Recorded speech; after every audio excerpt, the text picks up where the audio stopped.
Haven family, as you know, 2020 is Lock Haven University's 150th anniversary. And as part of our sesquicentennial celebration, we want you to submit videos telling us what your favorite LHU memories are. In order to do that, just visit www.lockhaven.edu/LHU150.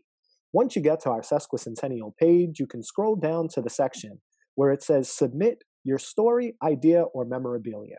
Just click on this link right here. It'll take you to our landing page where you can just enter some brief contact information, a little bit of context to your story in this field here, and then click Choose File. And directly from your smartphone, you can either take a video, select a video from your photo library, or even get one from your cloud storage, whether it be iCloud, OneDrive, or Google Drive.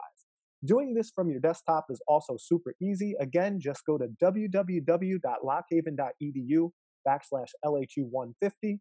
Again, that'll take you to our sesquicentennial page. You just scroll down to the same section, submit your story, idea, or memorabilia. Scroll down, and then again, you can do the same exact thing, enter your contact information, put a little bit of context in this field, and then click Choose File down here, and you can upload your file to us. Again, we want to know what your favorite memories are. We want to share them with the entire Haven community via our social media platforms. And yeah, submit your stories today and stay Haven proud.